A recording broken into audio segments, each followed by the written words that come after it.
Hai anak-anak, wah hari ini tadi ya, Losa ketemu dokumen-dokumen penting tentang sejarah Alkitab. Wah, sejarah kekristenan.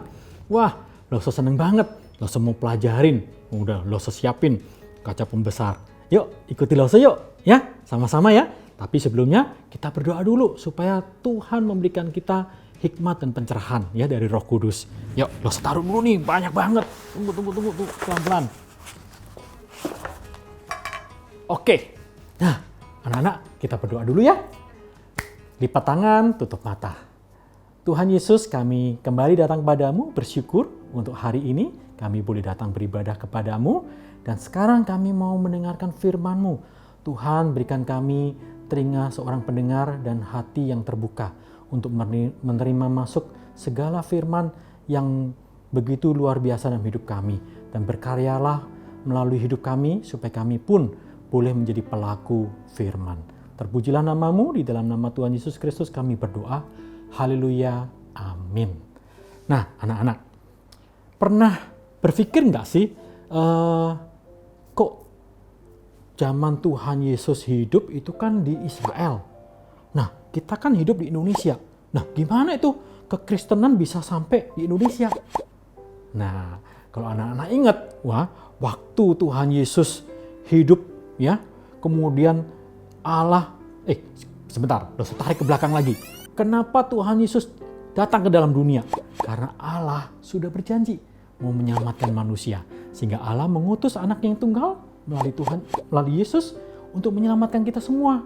Dan kemudian Yesus hidup di dalam dunia ini ya, dan terakhir karya penyelamatan yang harus Yesus lakukan yaitu disalib dan mati untuk kita semua. Tetapi Yesus bangkit mengalahkan maut ya, dan pada hari terakhir Tuhan Yesus ada di dunia, dia naik ke surga dan dia berjanji apa? Dia tidak akan meninggalkan. Allah berjanji tidak akan meninggalkan manusia, tetapi Allah akan mengutus Roh Kudus untuk menyertai kita. Untuk menyertai untuk apa? Nah, Yesus bilang, "Pergilah kamu ke seluruh bangsa dan beritakan kabar keselamatan ini." Beritakan Injil, itu disebut sebagai amanat agung yang ada di dalam kitab Matius 28 ayat 19. Ya, kalau kita hidup sebagai orang Kristen, kita pasti tahu bahwa itu sebagai amanat agung. Kita wajib memberitakan, menceritakan tentang karya keselamatan Yesus di dalam dunia ini. Nah, setelah Yesus diangkat ke surga, meninggalkan dunia ini, ya, murid-murid Tuhan berdoa dan Roh Kudus turun ke atas mereka dan mereka diberi kuasa untuk menceritakan, keberanian untuk menceritakan tentang Injil keselamatan itu. Nah, 12 murid Tuhan Yesus kemudian berbicara kepada semua orang di sekitarnya di Israel, dari kota ke kota. Nah, tapi ada orang lain lagi yang ternyata menentang mereka, yaitu siapa? Saulus, yang membenci orang Kristen waktu itu. Tetapi singkat cerita anak-anak tahu kan? Paulus bertobat. Tadinya dia membenci orang Kristen, membenci Tuhan. Sekarang dia justru mengasihi Tuhan. Dan dia berapi-api mengabarkan Injil keselamatan itu. Ya, Paulus bukan hanya mengabarkan cerita tentang Tuhan Yesus di Israel aja. Tapi Paulus mulai keluar dari Israel. Ya, ke Yunani. Melakukan perjalanan yang jauh dari kota ke kota hingga tibalah Paulus di kota Roma.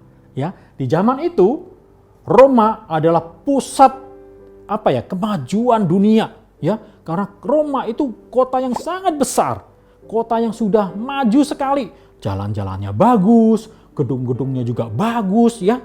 Kerajaan yang sangat kuat dan besar di zaman itu.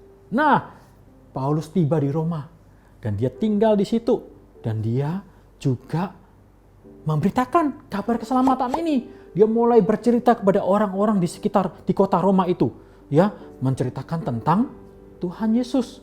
Nah, kalau anak-anak tahu bahwa di Roma zaman itu mereka semua orang Roma itu menyembah kepada patung-patung, kepada dewa-dewa. Tetapi Paulus memberitakan hal ini.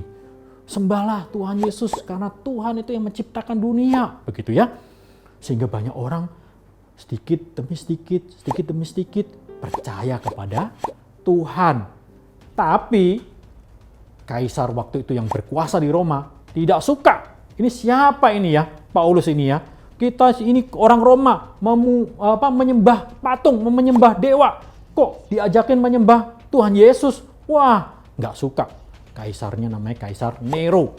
Wah, dia benci sekali dengan orang Kristen, ya terutama Paulus. Kemudian dia menangkapin orang Kristen, ditangkap, orang-orang yang udah percaya, ya, yang jumlahnya sudah semakin banyak itu ditangkap, disiksa, dipenjara. Nah, dipercaya di zaman Kaisar Nero inilah Rasul Paulus dan Rasul Petrus dibunuh. Ya, Kaisar Nero itu terkenal begitu kejam. Nah, tapi anak-anak, ya orang-orang Kristen yang sudah dimenangkan oleh Paulus waktu itu, mereka tetap percaya kepada Tuhan. Meskipun disiksa, meskipun dikejar-kejar oleh pemerintah waktu itu, tetapi mereka tetap diberikan kekuatan oleh Roh Kudus untuk tetap percaya kepada Tuhan. Dan jumlah mereka bukan makin sedikit, tapi jumlah mereka makin banyak, mempengaruhi Roma waktu itu. Hingga akhirnya, ya setelah berganti kaisar, ada seorang kaisar yang akhirnya percaya juga kepada Tuhan Yesus.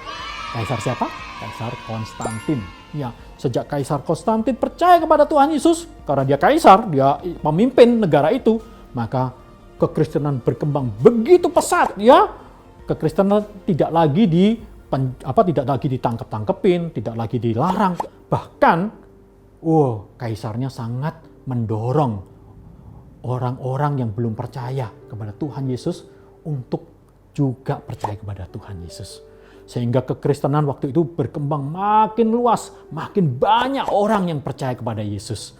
Ya, bukan hanya di Roma, menyebar ke seluruh negara di Eropa, berkembang makin pesat. Ya, nah kemudian Alkitab seperti yang tadi saya bawa tadi berupa kertas-kertas itu, ya dari zaman Paulus, zaman murid-murid Tuhan Yesus, ya Matius, Markus itu kan mereka menuliskannya belum seperti sekarang dalam bentuk kertas, tapi mereka menulisnya dalam papirus. Apa itu papirus? Wah, papirus itu terbuat dari kulit pohon. Wah, mereka tulis. Kemudian ada lagi mereka dalam bentuk perkamen. Itu kulit binatang, mereka tulis seperti itu. Ya, jadi masih tulisan-tulisan itu masih terpencar kemana-mana. Nah, kemudian ada satu orang yang namanya John Wycliffe, ya. Itu menerjemahkan tulisan-tulisan itu ke dalam bahasa Inggris. Wah, ketika itu diterjemahkan, makin banyak orang lagi bisa membaca tentang firman Tuhan.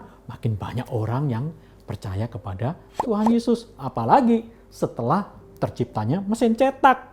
Ya, kalau dulu kan ditulisnya satu-satu, bayangkan. Kalau nulis Alkitab itu bisa berapa lama satu buku Alkitab. Tapi begitu ada diciptakan mesin cetak, wah enak, cepet. Langsung jadi lebih banyak. Makin Alkitab makin banyak dicetak, makin banyak juga orang yang bisa membaca firman Tuhan, dan makin banyak orang yang percaya kepada Tuhan.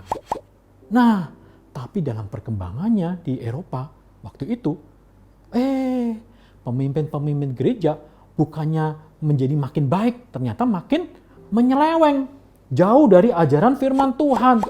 Ya, mereka Kristen, mereka mengaku percaya kepada Tuhan, tetapi mereka ternyata menyelewengkan ajaran Alkitab itu. Sehingga timbullah beberapa orang, ya, yang bangkit. Ya, mereka melawannya bukan perang, ya, tapi mereka menyatakan imannya bahwa ini tidak benar. Ya, pemimpin-pemimpin gereja ini sudah tidak benar lagi. Harus kembali kepada Alkitab. Siapa mereka itu? Mereka adalah Martin Luther, John Calvin, John Knox, ya. Mereka dikenal sebagai bapak-bapak reformasi, ya. Gerakan untuk kembali kepada Alkitab, ya. Nah, gerakan ini juga disebut sebagai Protestan, lahirnya Protestan, ya. Kemudian zaman berganti, orang-orang makin banyak juga yang ikut, ya, ke gerakan reformasi ini. Mereka kembali lagi belajar Alkitab yang benar. Kalau tadinya kekristenan udah berkembang begitu pesat, ternyata berubah menjadi tidak benar, nah mereka kembali lagi, ya. Ini zamannya sudah berlalu dan akhirnya banyak lagi orang-orang yang benar-benar menjadi orang Kristen, ya, berkembang. Nah, itu dia anak-anak, ya. Dan kekristenan berkembang ke seluruh dunia sampai akhirnya masuk ke Indonesia. Wah, kapan tuh Loso? Wah, itu udah lama banget ya. Udah dari zaman Belanda kalau anak-anak belajar sejarah ya. Oh, waktu itu Indonesia kan pernah dijajah oleh negara Belanda kan. Nah, ketika bangsa Eropa masuk ke Indonesia, ada Belanda, ada Inggris, ada dari Jerman masuk ke Indonesia. Nah, ada orang-orang yang disebut sebagai misionaris, ya. Misionaris itu apaan? Misionaris itu seperti rasul zaman dulu, zaman awal-awal. Kalau rasul itu kan orang-orang yang hidup di zaman Tuhan Yesus, itu disebut rasul.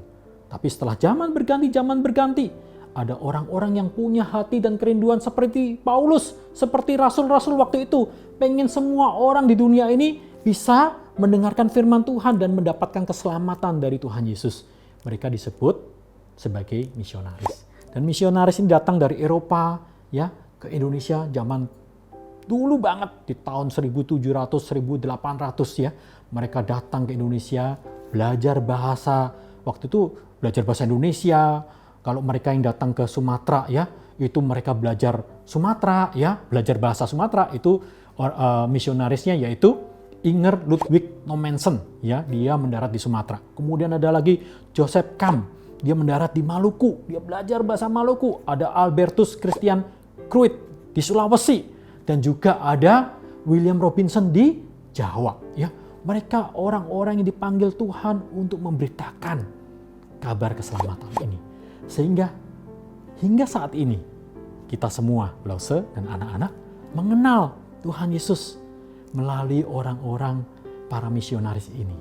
Nah, anak-anak, kalau kita ingat ya, amanat agung tadi ya, Matius 28 ayat 19. Tuhan Yesus bilang apa? Ya, pergilah ke seluruh dunia.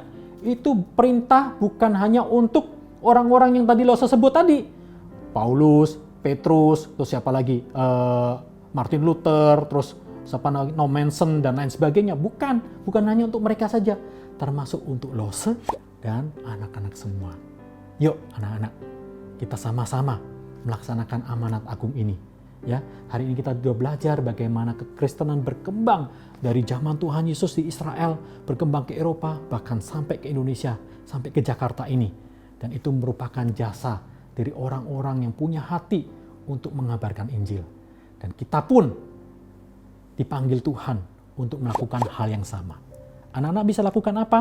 Anak-anak bisa lakukan dengan mengajak teman-temannya untuk datang ke gereja, untuk datang sekolah minggu sama-sama, ya, untuk ngajak mungkin papa mamanya juga belum ke gereja, belum mengenal Tuhan, ajak, ya, mungkin popo, ya, belum kenal Tuhan, ajakin juga, ya, itu yang bisa anak-anak lakukan. Dan juga melalui perbuatan baik teman-teman, anak-anak, sehingga mereka, teman-teman anak-anak bisa lihat, wah, kamu kok berubah ya setelah ke gereja, kamu jadi baik, aku mau juga dong. Nah, seperti itu, anak-anak ya.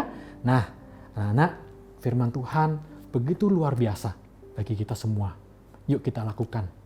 Jangan sekedar datang beribadah, berdoa, memberi persembahan, nyanyi, memuji Tuhan, duduk mendengarkan Lose yang cerita, terus kemudian selesai begitu saja. Tapi ingat, ada amanat agung yang wajib kita lakukan. Ya, yuk.